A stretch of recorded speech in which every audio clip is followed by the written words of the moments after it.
तो guys friend नमस्कार। आज खैर ग्रंथ सिंह साख यूट्यूब चैनल में आपका स्वागत है। और आज हम एक ऐसे विषय पर चर्चा करेंगे जो हमारे देश की रीढ़ है, कृषि। कृषि में जो फसलें होती हैं उन फसलों के बारे में बताएंगे और जो फसल चक्र होता है, फसल चक्र क्या है, इस चीज़ के बारे में बताएंगे। और ख़ास तौर से उन लोगों उस चीज़ के बारे में बताएंगे जो लोग एक दूसरे को देख करके अपने फसल को उगाते हैं, अपना कोई भी खुद का ज्ञान नहीं लगाते हैं, बुद्धि नहीं लगाते हैं, खुद नहीं सोचते हैं, तो उसके बारे में बताएंगे। क्योंकि आज जो खेती है एक बड़ी ही टेक्निक तरीके से बिजनेस हो चुकी है। अगर आपने कोई भी फसल की अगर फसल चक्र को नहीं अपनाया तो आप कामयाब नहीं होगे। क्योंकि एक कहा जाता है खेती के मामले में ये वाक्य या ये लाइनें बहुत ही कारगर होती हैं। कहा जाता है कहती थी नई लीक अर्थात रास्ता नया नहीं बनाते थे। तो उसका एक मकसद था कि उस समय रास्ते नहीं थे, नया रास्ता बनाने में बहुत बड़ी समस्या आती थी। लेकिन आज के ज़माने में नई रास्ता नई दिशा में जाने में कोई खास प्रॉब्लम नहीं होती है। तो अगर जो उसी रास्ते पर चलते रहते हैं तो उनका विकास नहीं होता है। इस प्रकार से उसमें कहा गया है कि लीक लीक गाड़ी चले, लीक ही चले कपूत, लीक छोड़ वो ही चले शायर सूर सपूत। देखो शायर होता है, शायरी करने के लिए अलग अलग से यानी कितने प्रकार के शब्द और उनके अर्थ को सजो करके तब शायरी करता है। सूरवीर योद्धा होता है, जरूरी नहीं एक ही युद्ध एक ही तरीके से तलवार चलाना सीखे। योद्धा वही होता है जो चाहे जैसा अगला दुश्मन आ जाए उसे पछाड़ दे, ये बाद में न कहे कि मैंने ये सीखा नहीं था। शायर सूर सपूत, सपूत वही होता है कि अगर ज़रूरी नहीं कि मेरे परिवार में जो धंधा होता था वही धंधा करे। अगर उस धंधे में अगर ज़्यादा सफलता नहीं है तो कोई धंधा भी चेंज कर सकते हो। तो इस प्रकार से शायर सपूत, इसलिए उसे सपूत कहा गया है। इसी तरह से फसल चक्र की बात करें, अगर जिस खेत में मुख्यतः हमारे देश में जो व्यापारिक फसलें हैं उनमें सबसे आगे चलती है लहसुन। जो लहसुन की खेती होती है बड़ी महंगी खेती है और बड़े ही चरम पर होती है। लेकिन उसमें अगर आपने ध्यान नहीं दिया तो निश्चित ही तुम फेल हो जाओगे। मैं ये निश्चय बता दूं 2026 में 1 बीघा लहसुन बराबर 4 बीघा आलू। हाँ, मैं यही कहा हूँ, सही सुना तुमने। मैं कह रहा हूँ 1 बीघा लहसुन बराबर 4 बीघा आलू। और अगर अभी के एवरेज से तो 4 नहीं 6 बीघा भी चला जाएगा 1 बीघा लहसुन में आलू का। इसी क्रम से अब आप मान लें और फसल की तुलना में लहसुन कहाँ तक पहुँचेगा वो आपको समझ सकते हैं।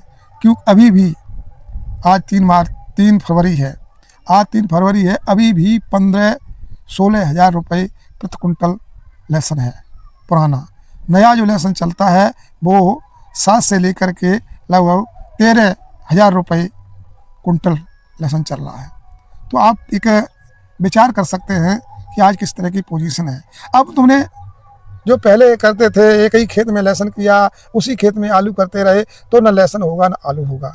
अर्थात बार बार एक फसल में एक ही खेत में एक फसल करने से फसल चक्र टूट जाता है और फसल बर्बाद हो जाती है। तो अगर तुम्हें फसल करनी है, एक साल अगर तुम्हारे पास ज़्यादा खेती नहीं है, अगर आपके पास 50 बीघा खेती है, उसे इस तरीके से रूटीन में लाएं कि चाहे कोई फसल करते हो। 50 बीघा में मैंने मान लिया 10 बीघा आप लहसुन करते, 10 बीघा आलू करते और 10 बीघा सरसों करते हो और 20 बीघा गेहूँ करते हो। तो उसका फसल चक्र ऐसा बनाएं उसमें आपकी अगर एक ही तरीके की पूरी 50 बीघा आपके पास भूमि है तब तो क्या कहना। अगर 50 बीघा जमीन भूमि है तब तो इतना अच्छा फसल चक्र बन सकता है कि आप कभी भी आपकी फसल में न ज़्यादा खरपतवार होगा न ज़्यादा रोग उत्पन्न होंगे, क्योंकि खरपतवार का एक यही कारण होता है। अगर अगली फसल ऐसी फसल कोई उगाई गई जिसमें खरपतवार जो होते हैं वो उनके बीज कंप्लीट हो गए, तो निश्चित रूप से अगली फसल में खास तौर से आलू या लहसुन हुआ तो उसमें प्रॉब्लम देंगे।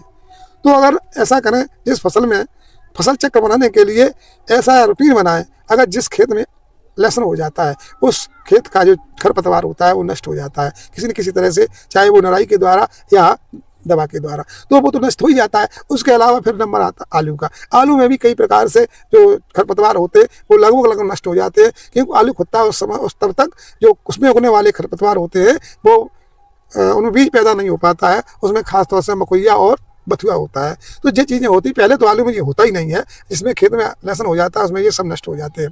क्योंकि अगर तुमने खरपतवार को नहीं हटा पाया फसल से तो निश्चित रूप से आप फसल अच्छी नहीं ले पाएंगे। क्योंकि अब जो जिसे मामा कहते हैं, जिसे बट्टा कहते हैं, उस की दवा जो गेहूं में डाली जाती है, अब उसने अपने रोग निरोधक क्षमता उनकी जो होती है उसे मारने की क्षमता उससे ज़्यादा पैदा कर ली। लोग जो दवा बेचने वाले जो दुकानदार हैं वो है डॉक्टर है अर्थात, तो वो घिसी पिटी दवाइयाँ देते हैं जिससे वो खरपतवार नहीं मरता है। जबकि तीसरे लेवल की अब मेडिसिन है वो कारगर होती है। जो तीसरे, पहले तो नीचे लेवल की थी तो वही काम कर जाता है। पहले सल्फूरन जो था वो सब नष्ट कर देता था, कई एक नाम से ये आया। उसके बाद अब 2,4-D भी आती है और एक आती है पुड़िया वाली दवा आती है। इस वर्ष वो भी कार्य नहीं किया, उसने भी कार्य नहीं किया। अब एक और आगे उसे तीसरे लेवल की वो किया। अगर तुमने दोबारा या पहली बार में अगर वही नहीं डलवाई किसी ने, डॉक्टर ने, तो दोबारा डालनी चाहिए। अगर दोबारा भी नहीं डाली तो फसल निश्चित खराब हो जाएगी। और अगर गेहूं में अगर बट्टा हो जाता है तो गेहूं अच्छा नहीं होता है। तो अगर इधर अब लहसुन की बात करें, अगर लहसुन में तुमने खरपतवार नहीं होने दिया तो लहसुन की उपज अच्छी होती है। भले ही देखने में अच्छा नहीं होगा लेकिन अंतिम परिणाम जो होगा उसका अच्छा होगा। और जब खरपतवार नहीं होगा तो लागत जो लगाएंगे हम, जो भी उसमें पोषक लगाएंगे वो पूरे के पूरे पोषक तत्व लहसुन में पहुंच जाएंगे। अगर हमारे यहाँ के क्षेत्र की बात करें तो जहाँ से हम अपना वीडियो अपना बना रहे हैं उस क्षेत्र में यहाँ ये मिर्च का हब माना जाता है। मिर्च और लहसुन का हब माना जाता है। हर एक लहसुन के खेत में मिर्च लगाई जाती है। और जब मिर्च लगती है तो अगर हम मिर्च की तुलना करें दूसरे उस समय जो फसलें होती हैं उससे तुलना करें तो हम कहेंगे 1 बीघा मिर्च बराबर 3 बीघा मक्का और 4 बीघा मूंगफली, ये क्रम चलता है। अगर सही चला तो, अगर मक्का अच्छी हुई तो, मूंगफली अच्छी हुई तो, इधर अगर मिर्च अच्छी होगी तो उसकी तो कोई सीमा ही नहीं है। लेकिन सामान्यतः 1 बीघा बराबर लगभग 3 बीघा हो जाता है, 4 बीघा हो जाता है।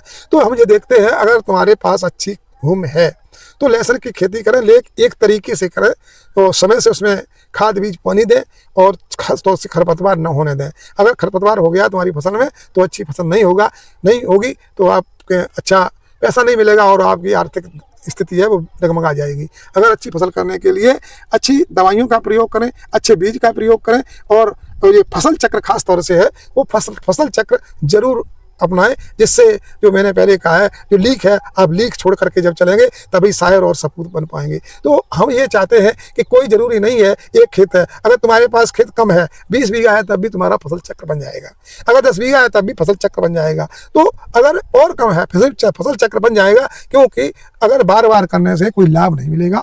अगर उसी में जो खेती में हमारे पास है उसी को हम फसल चक्र में अपनाएं, जिससे हमारी जो फसलें होगी वो एकदम भरपूर अच्छी हो और उससे लाभ लिया जा सके।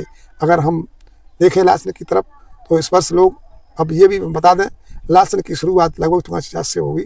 इस समय मार्च के महीने में और अप्रैल के महीने में लहसुन तैयार होगा, 5,000 और 6,000 के आसपास बिकेगा। और लहसुन हो सकता है कहाँ तक चला जाए, क्योंकि जो अब किसान किधर चला गया, जो लोग गेहूं करते थे उन्होंने आलू को अपना लिया। और आलू को अपनाया, कौन से आलू को, हाईब्रिड आलू अपना लिया।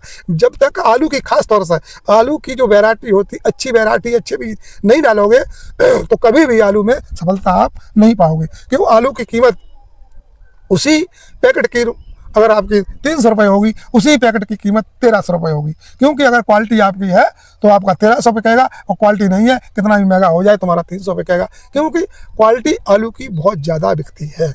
जबकि लहसुन की क्वालिटी बिकती है लेकिन इतना नहीं बिकती है, उसे पकड़ा जाता है। उसमें ये नहीं माना जाता है कि ये कौन सा है, देसी या कोई है, उसमें लहसुन बिकता है। तो लहसुन की खेती करें, आलू की खेती करें, गेहूं की खेती करें, सरसों की खेती करें, वो चाहे किसी की भी करें, लेकिन फसल चक्र जरूर अपनाएं, जिससे तुम्हारी फसल में खरपतवार न हो और अच्छी उपज, अच्छी पैदावार दे सके, जिससे आपकी आर्थिक स्थिति अच्छी रहे।